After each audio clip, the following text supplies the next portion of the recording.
All right, let's dive into one of the wildest, most baffling crimes in American history. Now, this is a story you think you know, but it really boils down to one simple, impossible fact. A man who just vanished, literally, into thin air. So that's the big question, right? The one that's kept investigators, and let's be honest, a lot of us, up at night for over 50 years. How is that even possible? This wasn't just your standard crime. No, this was a magic trick, a vanishing act at 10,000 feet. And that right there, that's what makes this case a true legend. I mean, think about it. The FBI closes thousands and thousands of cases, but this one, the D.B. Cooper hijacking, it's the only one. The single solitary case of air piracy in U.S. history that's still got a big fat question mark next to it. Officially unsolved. Okay, so to really get this, we're going to start our story at the end. Picture this. It's late, 10:15 p.m. in Reno, Nevada. A Boeing 727 touches down on the tarmac and it's immediately surrounded. We're talking FBI agents, state troopers, the whole nine yards. They storm the plane expecting a showdown, and they find nothing. The cabin's empty. He's just gone. So what was left behind? Well, not much. They found a few things that were tantalizing, but ultimately super frustrating. They got a black clip-on tie, 8 cigarette butts, and 2 of the 4 parachutes he asked for. But what was missing? Pretty much everything that mattered. The hijacker himself, Dan Cooper, the 200 grand, the briefcase with the supposed bomb, and the very note that kicked this whole thing off. Poof, gone. All right, to figure out how he pulled off this vanishing act, we have to rewind. Let's go all the way back to the beginning. It's November 24th, 1971, the day before Thanksgiving. A quiet, unassuming guy, maybe in his mid-40s, wearing a sharp black business suit, strolls up to the Northwest Orient Airlines counter in Portland. He buys a one-way ticket to Seattle. The name he gives? Dan Cooper. So let's break down the timeline, because it's wild how this all went down. The flight takes off at 2:50 p.m., and just 10 minutes later, it begins. For the next 5 hours, from the moment he passes that note to the plane circling and landing in Seattle, getting his money, and then taking off again at 7:40 p.m., this guy, Cooper, is in total control. He's like a conductor, orchestrating every single move with this cool, calculated precision. It's kind of chilling. And this is the exact moment everything changed. He passes this note to the flight attendant, Florence Schaffner. And at first, she just thinks he's hitting on her, right? So she just slips the note into her pocket. But he leans in and says, very calmly, "Miss, you'd better look at that note. I have a bomb." And when she finally reads it, he cracks open his briefcase, just a little, enough for her to see a mess of red cylinders and wires. Oh yeah, the threat was very, very real. So what did he want?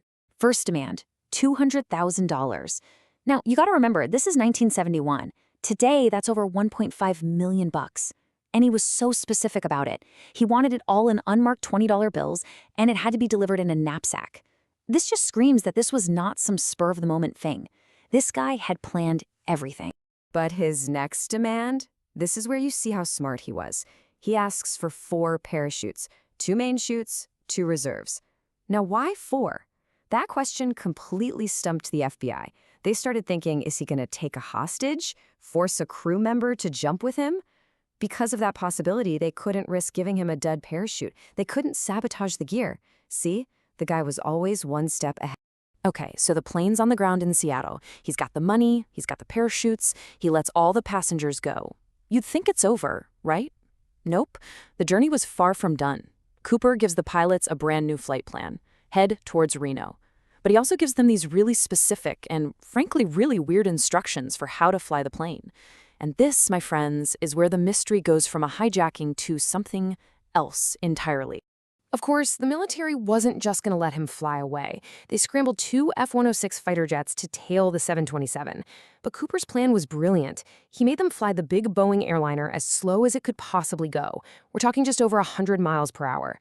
The problem is, these F-106s are high-speed interceptors. They had to fly so slow to keep up that they were constantly on the verge of stalling out of the sky. They couldn't even fly straight behind him. They had to do these wide S-curves just to stay in the air. He basically made it impossible to be followed closely. Now I want you to really, really think about what he was about to do. The conditions for this jump were insane. Honestly, they were suicidal. He was jumping into the middle of a raging thunderstorm. At night, it's pitch black, zero visibility of the ground. The temperature with wind chill was below freezing. And he's jumping over some of the most rugged, dense, unforgiving mountains in the country, all while wearing a business suit and loafers. The question isn't just if he survived, it's how in the world could anyone possibly survive that? And then, at about 8:13 p.m., a little warning light flickers on in the cockpit. It tells the pilots the rear air stairs, the ones at the back of the plane, have been lowered. The cabin pressure changes slightly. And that was it. D.B. Cooper was gone. He had jumped. And what came next was one of the biggest, most extensive manhunts the FBI has ever launched. They gave the case an official codename, NORJAC. It's short for Northwest Hijacking. And let me tell you, the FBI threw the kitchen sink at this thing. They had thousands of troops on the ground combing the potential jump zone. They had helicopters in the air. They even brought in a mini submarine to search the bottom of a local lake. They were looking for anything. The sheer scale of this thing was just immense. Just in the first 5 years, the FBI looked into more than 800 different suspects. And they cleared every single one of them. Every lead, every promising tip, it all just evaporated into thin air. It was literally like they were hunting a ghost. This sketch, you've probably seen it. This became the face of the Phantom. Based on what the flight crew remembered, this image was everywhere. Post offices, newspapers, on the news. It became iconic. The problem? It's kind of a generic-looking guy, right? So it just led to this massive flood of false tips. Everybody thought they saw D.B. Cooper. Oh, that's my neighbor. That's my ex-husband. I saw that guy at a bar once. It didn't really help. So for almost a decade, nothing. The case went completely, utterly cold. Not a single trace of Cooper, not a dollar of the money, not a shred of the parachute. It was like the forest just swallowed him whole, and the story faded into legend. And then, a little boy, just playing on a riverbank, stumbles onto something unbelievable. 9 years. 9 long years of silence, with the case becoming more of a folktale than an active investigation. And then, out of the blue, a breakthrough. This young boy, his name was Brian Ingram. He's digging in a sandy stretch of the Columbia River, and he finds these 3 bundles of cash, all decayed and falling apart. It added up to $5,800. When the FBI checked the serial numbers, it was a perfect match. It was the ransom money. This was it. The very first, and as it turns out, the very last, piece of hard evidence ever found. You'd think finding the money would solve things, right? Wrong. This clue just blew the case wide open, with even more questions. How on earth did this money get here, miles and miles away from where everyone thought he jumped? Did it wash down the river over 9 years? Was it buried there on purpose? And the biggest question of all, if this little bit is here, where's the other $194,000? And more importantly, where's Cooper?